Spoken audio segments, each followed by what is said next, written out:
Assalamualaikum warahmatullahi wabarakatuh. Perkenalkan, nama saya Putri Dwi Puspitasari dengan NIM 21011020141. Saya akan menjelaskan artikel saya yang berjudul Kajian Psikolinguistik Kemampuan Bahasa Anak Hasil Orang Tua Tunarungu dan Tunawicara. Pada bagian abstrak, gangguan berbahasa merupakan salah satu topik yang menjadi fokus dalam bidang psikolinguistik. Gangguan ini dapat menghambat kemampuan seseorang dalam berbahasa. Tujuan dari artikel ini adalah untuk menyajikan data terkait gangguan berbahasa pada anak dengan orang tua yang tunarungu dan tunawicara. Metode yang digunakan dalam penelitian ini didasarkan pada pendekatan deskriptif kualitatif, di mana penjelasan dan deskripsi diberikan berdasarkan data yang dikumpulkan dari berbagai referensi ilmiah. Data dan referensi tersebut dianalisis dan dikaji untuk memperoleh hasil yang relevan. Berdasarkan data dan referensi ilmiah yang dikumpulkan, ditemukan bahwa anak-anak yang memiliki orang tua tunarungu atau tunawicara menghadapi tantangan dalam mengembangkan kemampuan bahasa mereka. Orang tua dengan gangguan pendengaran atau bicara dapat memiliki keterbatasan dalam menyediakan stimulus bahasa yang kaya dan responsif bagi anak-anak mereka. Hal ini dapat mempengaruhi proses belajar dan perkembangan bahasa pada anak. Lalu pada pendahuluan, bahasa adalah elemen penting dalam komunikasi, selain gerakan tubuh, nada, dan lain sebagainya. Dalam bidang linguistik, bahasa dianggap sebagai sistem bunyi yang bersifat sembarang, konvensional, dan digunakan oleh manusia untuk berkomunikasi. Muradi 2018. Bahasa berperan sebagai media untuk menyampaikan gagasan, berinteraksi, dan berkomunikasi. Istilah bahasa digunakan untuk menjelaskan makna dan pikiran melalui sistem linguistik yang menjadi dasar dalam mengungkapkan pikiran. Bahasa digunakan sebagai alat komunikasi antar anggota masyarakat dalam bentuk bunyi simbolik yang dihasilkan oleh manusia. Bahasa dapat dipandang sebagai sistem lambang bunyi yang sembarang digunakan oleh anggota kelompok sosial untuk bekerja sama, berkomunikasi, dan mengidentifikasi diri. Bahasa memiliki sifat universal sehingga seseorang dapat memperoleh berbagai bahasa. Keberadaan bahasa sebagai alat komunikasi dianggap sama pentingnya dengan bernapas oleh beberapa ahli linguistik. Noam Chomsky, tokoh utama dalam bidang linguistik, menyatakan bahwa mempelajari bahasa pada hakikatnya berarti mempelajari esensi manusia yang membuat manusia itu unik. Nah, salah satu studi dalam ilmu linguistik adalah psikolinguistik. Psikolinguistik dapat dianggap sebagai disiplin interdisipliner antara linguistik dan psikologi. Psikolinguistik merupakan pengembangan dari kedua bidang ilmu tersebut. Psikolinguistik adalah ilmu yang mempelajari perilaku manusia, yaitu interaksi manusia dengan dunia sekitarnya, termasuk dengan manusia lain, hewan, lingkungan, budaya, dan sebagainya. Beberapa individu menghadapi hambatan dalam berbahasa karena kehilangan kemampuan pendengaran atau berbicara, atau bahasa lainnya adalah tuli dan bisu. Orang tua tuli adalah individu yang mengalami kehilangan pendengaran total atau sebagian. Mereka menghadapi kesulitan dalam menerima informasi melalui suara dan bicara. Bahasa isyarat menjadi metode komunikasi utama bagi orang tuli, yang menggunakan gerakan tangan, ekspresi wajah, dan bahasa tubuh untuk menyampaikan pesan dan berinteraksi dengan orang lain. Gangguan bahasa pada orang bisu dan tuli melibatkan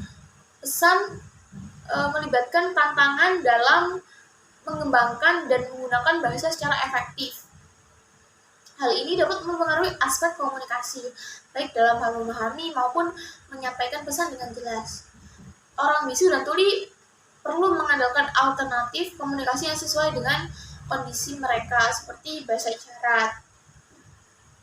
Gangguan bahasa pada orang bisu dan tuli merupakan kondisi yang mempengaruhi kemampuan seseorang untuk berkomunikasi secara efektif. Orang bisu mengalami hambatan dalam kemampuan bicara dan menghasilkan bunyi suara, sementara orang tuli mengalami kesulitan atau ketidakmampuan dalam mendengar dan memahami bahasa lisan. Kedua kondisi ini dapat memiliki dampak yang signifikan terhadap interaksi sosial, pendidikan, dan kehidupan sehari-hari individu yang mengalaminya. Dalam konteks ini, peneliti akan membahas kaitan antara psikolinguistik dan kemampuan bahasa anak hasil orang tua yang tunarungu dan tunawicara dengan pendekatan teori behaviorisme. Teori behaviorisme yang dikemukakan oleh tokoh seperti D.S. Skinner menekankan bahwa perilaku manusia dipengaruhi oleh lingkungan eksternal dan hasil belajar melalui stimulus dan respons.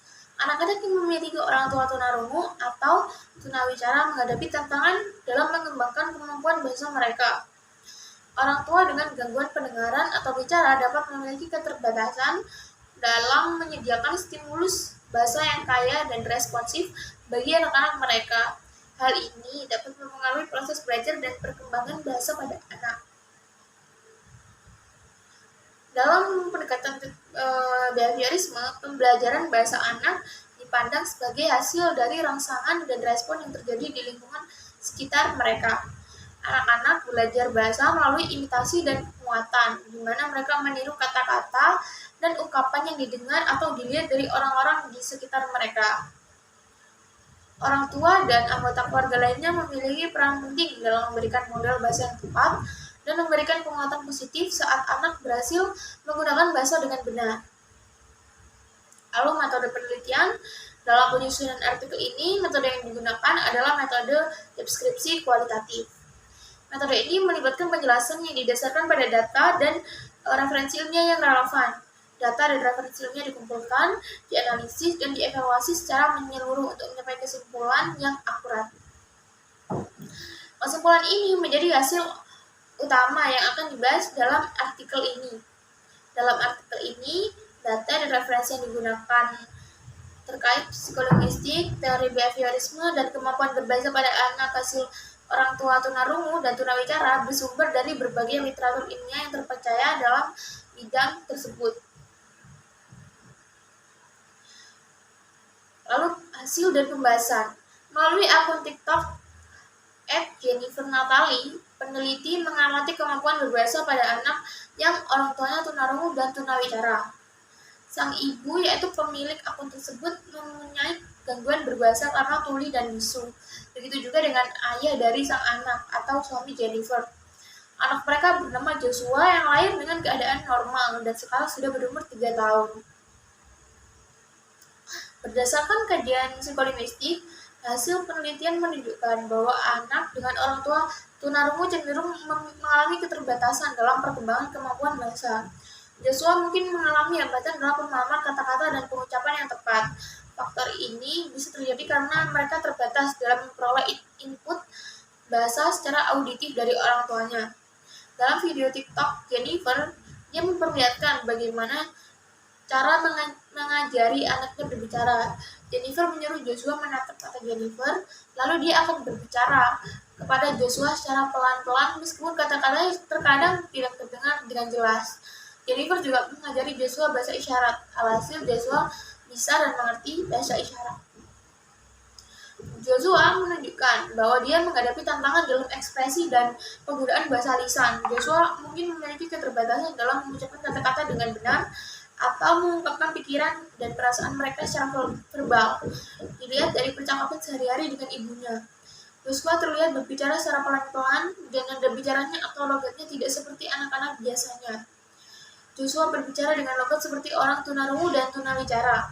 Kemudian saat berbicara, ia menggunakan bahasa isyarat. Peran orang tua Joshua sangat penting dalam mendukung perkembangan bahasa anak dengan keterbatasan orang tua yang menderita tunarungu dan tunawicara. Orang tua harus memberikan lingkungan yang kaya akan stimulus bahasa, seperti belajar berbahasa melalui video YouTube dan memfasilitasi interaksi sosial yang memperkuat kemampuan bahasa anak. Selain itu, dukungan emosional dan kesabaran dari orang tua juga sangat penting untuk memotivasi anak dan membangun rasa percaya diri dalam berkomunikasi. Dalam menghadapi tantangan kemampuan bahasa anak hasil orang tua tunarungu dan tunawicara, Strategi intervensi yang berfokus pada pemahaman, produksi, dan pengembangan bahasa dapat diterapkan. Setiap anak memiliki kebutuhan yang berbeda, sehingga strategi intervensi harus disesuaikan dengan kebutuhan individu anak dan melibatkan kerjasama yang erat antara orang tua, ahli terkait, dan tenaga pendidik. Orang-orang di sekitar juga memiliki pengaruh dalam kemampuan berbahasa pada anak. Jika ada saudara yang tidak memiliki keterbatasan atau normal, mungkin bisa membantu mengajari bahasa dan sering mengobrol dengan anak tersebut. Dari hasil pengamatan, dalam penelitian ini menunjukkan bahwa anak-anak yang dilahirkan oleh orang tua yang mengalami gangguan pendengaran dan gangguan bicara mengalami keterbatasan dalam perkembangan kemampuan bahasa mereka. Mereka menghadapi tantangan dalam hal pemahaman kata-kata, pengucapan yang tepat, serta ekspresi dan penggunaan bahasa lisan. Penyebab utama keterbatasan ini adalah keterbatasan dalam menerima input bahasa melalui pendengaran, yang merupakan kendala utama bagi anak tersebut. Dalam menghadapi tantangan ini, peran yang dimainkan oleh orang tua sangatlah penting dalam mendukung perkembangan bahasa anak-anak dengan keterbatasan tersebut. Dukungan emosional yang diberikan oleh orang tua, lingkungan yang memberikan stimulus bahasa yang kaya, serta penerapan strategi intervensi yang sesuai memainkan peran yang signifikan dalam membantu anak-anak mengembangkan kemampuan bahasa mereka. Sebagai kesimpulan, anak-anak yang lahir dari orang tua tunarungu dan tunawicara menghadapi tantangan dalam perkembangan kemampuan bahasa. Namun, melalui dukungan yang tepat, mereka memiliki potensi untuk mengatasi hambatan tersebut.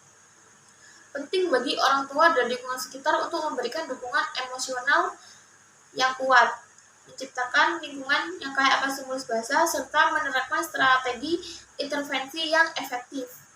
Melalui penelitian dan pengembangan yang terus-menerus, kita dapat terus meningkatkan pemahaman kita tentang gangguan bahasa pada anak-anak hasil dari orang tua tunarungu dan tunawicara, dan mengembangkan pendekatan intervensi yang lebih efektif untuk membantu mereka dalam perkembangan bahasa.